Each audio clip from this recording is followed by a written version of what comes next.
Asia കപ്പിനുള്ള Indian ടീമിനെ എന്തായാലും select ചെയ്തിട്ടുണ്ട്.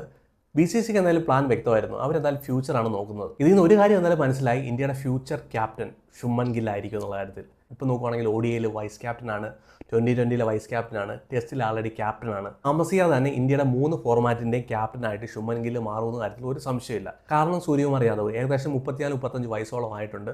സോ അടുത്ത ഒരു ക്യാപ്റ്റൻ ആരാണെന്നുള്ള കാര്യത്തിൽ BCCക്ക് ഒരു സംശയമില്ല.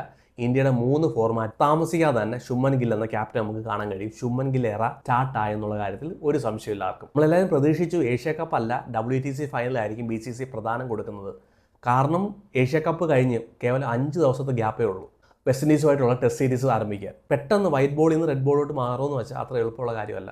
അതുകൊണ്ട് ശുഭ്മൻ ഗില്ലിനെ തൽക്കാലം പരിഗണിക്കത്തില്ലെന്നാണ് നമ്മളെല്ലാവരും വിചാരിച്ചത്. ഒന്നീ ശുഭ്മൻ ഗിൽ അല്ലെങ്കിൽ ശ്രേയസ് അയ്യർ. BCCക്ക് പ്ലാൻ വ്യക്തമായിരുന്നു. ശ്രേയസ് അയ്യർ വേണ്ട, ശുഭ്മൻ ഗിൽ തന്നെ ഇന്ത്യയുടെ വൈസ് ക്യാപ്റ്റൻ. എന്തായാലും ശുഭ്മൻ ഗിൽ ഈ ടീമിന്റെ ഭാഗമായിട്ടുണ്ട്. പ്രത്യേകിച്ച് ഇന്ത്യൻ ടീമിന്റെ സെലക്ഷൻ എന്ന് പറഞ്ഞാൽ അത്ര എളുപ്പമുള്ള പരിപാടിയേ അല്ല. നമുക്ക് നോക്കുകയാണെങ്കിൽ നമ്മൾ വളരെ സമ്പന്നമാണ് നമ്മുടെ ക്രിക്കറ്റ്. ഒരുപാട് ടാലൻ്റ് ആയിട്ടുള്ള പ്ലേയേഴ്സ് നമുക്കുണ്ട്. ഇപ്പം എല്ലാവരും സന്തോഷിപ്പിച്ചുകൊണ്ട് ഒരു സെലക്ഷൻ എടുക്കുകയെന്ന് വെച്ചാൽ അത്ര എളുപ്പമുള്ള പരിപാടിയല്ല.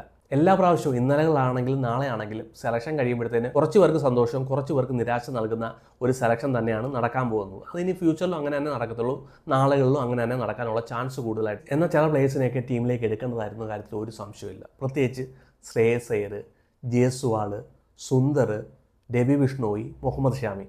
അതിലെടുത്ത് പറയേണ്ടത് ശ്രേയസ് അയ്യറിന് എന്തുകൊണ്ടും ഈ ടീമിൻ്റെ ഭാഗമാകേണ്ട ആൾ തന്നെയായിരുന്നു. എന്ത് തെറ്റാണ് ശ്രേയസ് അയ്യർ ചെയ്തതെന്ന കാര്യത്തിൽ ശ്രേയസ് അയ്യറിനും അറിയത്തില്ല, നമുക്കും അറിയത്തില്ല. ഈ പ്രാവശ്യത്തെ IPL ഏകദേശം 175 സ്ട്രൈക്ക് റേറ്റ് വന്ന് കളിക്കുന്നു. തൻ്റെ ടീമിനെ ഫൈനൽ വരെ എത്തിപ്പിക്കുന്നു. എന്നിട്ടും 2020 ടീമിൻ്റെ ഭാഗമാകാൻ കഴിഞ്ഞില്ലല്ലോ. ടെസ്റ്റ് ടീമിൽ നിങ്ങൾ പല പല എക്സ്ക്യൂസ് പറഞ്ഞു. ഷോർട്ട് ബോൾ കളിക്കാൻ അറിയത്തില്ല, ടെസ്റ്റ് നോക്കുകയാണെങ്കിൽ വലിയ റെക്കോർഡില്ല.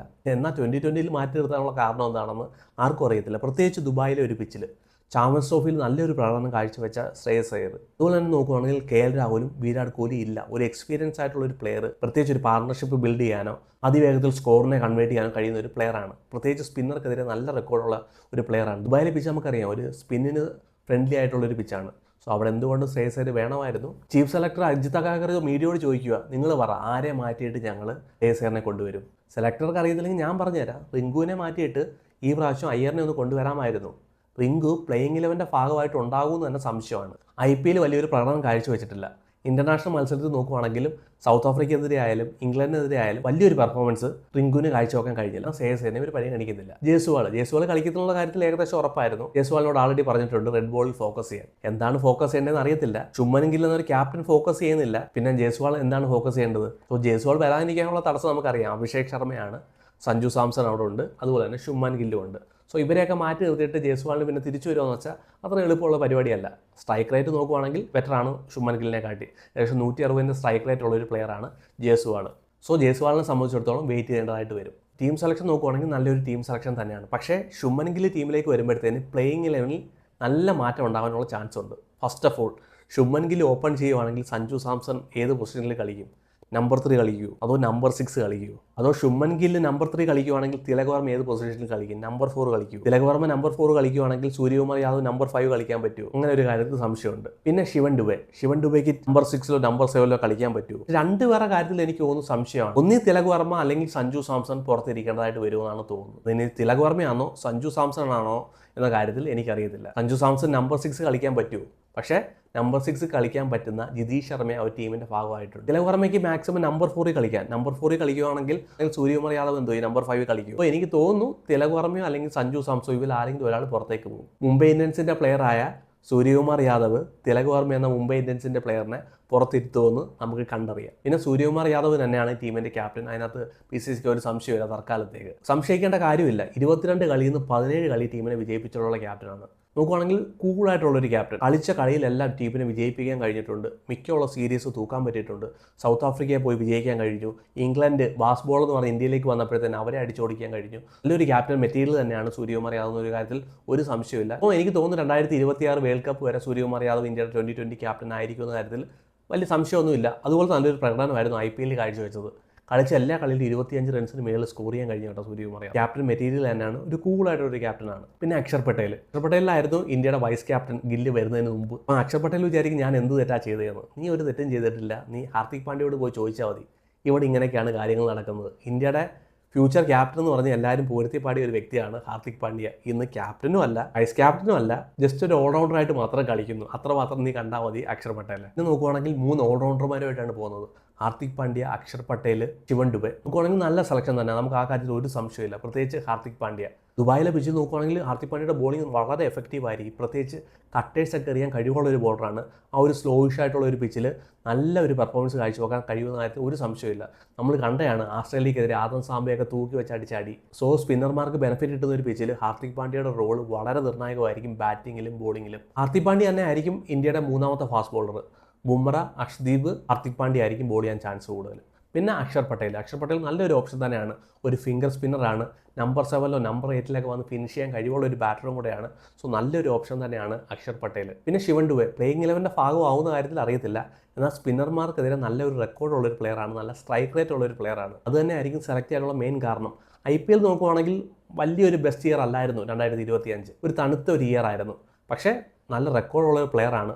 സ്പിന്നർമാർക്കെതിരെ നല്ല സ്ട്രൈക്ക് റേറ്റ് ഉള്ള ഒരു ബാറ്ററാണ്. നോക്കുവാണെങ്കിൽ 1-2 ഓവറൊക്കെ ചെയ്യാൻ കഴിവുള്ള ഒരു ബോളറാണ്. നല്ലൊരു ഓപ്ഷൻ തന്നെ ആയിരിക്കും ശിവൻ ദുബെ. പിന്നെ നോക്കുവാണെങ്കിൽ 3 ഫാസ്റ്റ് ബോളർമാർ, ബുംറ, അർഷ്ദീപ്, അർഷിത് റാണ. ബുംറയുടെ കാര്യത്തിൽ നമുക്ക് ഒരു സംശയമില്ലല്ലോ. പുതിയ ബോളിലാണെങ്കിലും പഴയ ബോളിലാണെങ്കിലും അതിന് ഫ്ലാറ്റ് പിച്ച് ആണെങ്കിലും ഗ്രീൻ ആയിട്ടുള്ള പിച്ച് ആണെങ്കിലും ബാറ്റിംഗ് പിച്ച് ആണെങ്കിലും ഏത് പിച്ചിലാണെങ്കിലും വന്ന് വിക്കറ്റ് എടുക്കാനുള്ള കഴിവുള്ള ഒരു ബോളറാണ് ബുംറ. ബുംറ ടീമിൽ ഉള്ളത് തന്നെ ഒരു പോസിറ്റീവാണ്. പിന്നെ അർഷ്ദീപ് സിംഗ് പുതിയ ബോളിൽ വിക്കറ്റ് എടുക്കാൻ കഴിവുള്ള ഒരു ബോളറാണ്. ഇപ്പോൾ നോക്കുവാണെങ്കിൽ പഴയ ബോളിലും എഫക്റ്റീവാണ്. ഡെത്ത് ഓവറൊക്കെ എറിയാൻ കഴിവുള്ളൊരു ബോളർ തന്നെയാണ് അർഷ്ദീപ്. പിന്നെ അർഷിത് റാണ വേണോ കൃഷ്ണ വേണോ എന്നുള്ളൊരു ഡിബേറ്റ് നടന്നുകൊണ്ടിരിപ്പുണ്ട്. എനിക്ക് തോന്നുന്നു ദുബായിലെ പിച്ചിൽ സ്ലോ ബോൾ എറിയാൻ കഴിവുള്ള ഒരു ബോളറാണ്. സ്ലോ ബോൾ എറിയാൻ കഴിവുള്ള ഒരു ബോളർ ആയതുകൊണ്ടും പിന്നെ ഗൗതം ഗംഭീറിൻ്റെ അടുത്ത സുഹൃത്തായതുകൊണ്ടും ആയിരിക്കും ടീമിലേക്ക് എടുത്തത്. കൃഷ്ണയ്ക്ക് എനിക്ക് തോന്നുന്നു ആ ഒരു ദുബായിലെ ഒരു സ്ലോയിഷ് ആയിട്ടുള്ളൊരു പിച്ചിൽ എത്രമാത്രം ഒരു പെർഫോമൻസ് ചെയ്യാൻ കഴിയുമെന്ന കാര്യത്തിൽ അറിയില്ല. IPL നോക്കുവാണെങ്കിൽ നല്ലൊരു പ്രകടനം കാഴ്ചവെച്ചു. പർപ്പിൾ ക്യാപ്പ് ഹോൾഡറും കൂടെയാണ്. സോ കൃഷ്ണ വേണോ അർഷിത് റാണ വേണോ എന്നുള്ളൊരു ഡിബേറ്റ് നടന്നുകൊണ്ടിരിക്കുകയാണ് പല കാര്യത്തിൽ. പിന്നെ 2 വിക്കറ്റ് കീപ്പറെ എടുത്തിട്ടുണ്ട്, സഞ്ജു സാംസണും ജിതീഷ് ശർമ്മയും. നല്ലൊരു ഫിനിഷറാണ്. നമ്പർ 6 നമ്പർ 7 യൂട്ടിലൈസ് ചെയ്യാൻ പറ്റിയ ഒരു പ്ലെയർ തന്നെയാണ്. നമുക്കറിയാം IPL എന്നാ മനോഹരമായൊരു പെർഫോമൻസ് ആയിരുന്നു.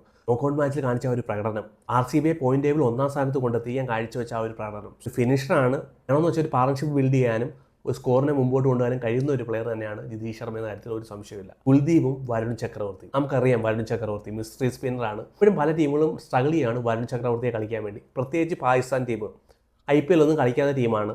ബാബർ അസാം ആണെങ്കിലും റിസ്വാനൊന്നും ഇപ്പം കളിക്കുന്നില്ല. അവിടെ നോക്കുവാണെങ്കിൽ പുതിയ പ്ലേയേഴ്സാണ്. എത്രമാത്രം വരുൺ ചക്രവർത്തിയെ കളിക്കാൻ കഴിയും, എത്രമാത്രം കംഫർട്ടബിൾ ആണെന്നുള്ള കാര്യത്തിൽ കണ്ടറിയണം. വരുൺ ചക്രവർത്തി ആയിരിക്കും ഒരു കീ റോൾ തന്നെ വഹിക്കും ദുബായിലെ പിച്ചിൽ എന്ന കാര്യത്തിൽ ഒരു സംശയമില്ല. പിന്നെ കുൽദീപ് നമുക്കറിയാം ലെമൺസ് ട്രോഫിയിൽ ന്യൂസിലാൻഡ് നട്ടലൊടിച്ച ബോളറാണ്. എന്നാ സൂപ്പറായിട്ടുള്ള പ്രകടനം കാഴ്ചവെച്ചെന്ന് അറിയാമോ. കുൽദീപിൻ്റെ ഗോളിയൊക്കെ വളരെ എഫക്റ്റീവാണ്. ആ ഒരു സ്പിൻ ട്രാക്കിന് പറ്റിയ ഒരു ഓപ്ഷൻ തന്നെയാണ് കുൽദീപ് എന്ന കാര്യത്തിൽ ഒരു സംശയമില്ല. ഓവറോൾ നോക്കുകയാണെങ്കിൽ നല്ലൊരു ടീമാണ്, ചാമ്പ്യൻ ടീമാണ്. ഈസി ആയിട്ട് പോയി കപ്പ് തൂക്കിക്കൊണ്ട് വരാൻ കഴിയും. 2023 ചാമ്പ്യന്മാരാണ് ഇന്ത്യ. 2025 കപ്പടിക്കാൻ കഴിയട്ടെ. അതുപോലെ തന്നെ ശുഭ്മൻ ഗിൽ എന്ന് പറഞ്ഞാൽ ഇന്ത്യയുടെ ഫ്യൂച്ചർ ക്യാപ്റ്റൻ. സ്ട്രൈക്ക് റേറ്റ് ഒക്കെ ഉയർത്താൻ കഴിയട്ടെ.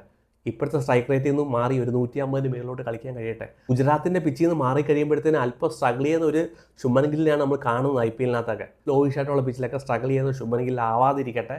നല്ല സ്ട്രൈക്ക് റേറ്റ് ഉയർത്താൻ കഴിയട്ടെ. നല്ലൊരു പെർഫോമൻസ് ശുഭ്മൻ ഗില്ലിന് കാഴ്ചവെക്കാൻ കഴിയട്ടെ. ഏഷ്യ കപ്പിനുള്ള ഇന്ത്യൻ ടീമിന് എല്ലാവിധ ആശംസകളും നേരുന്നു.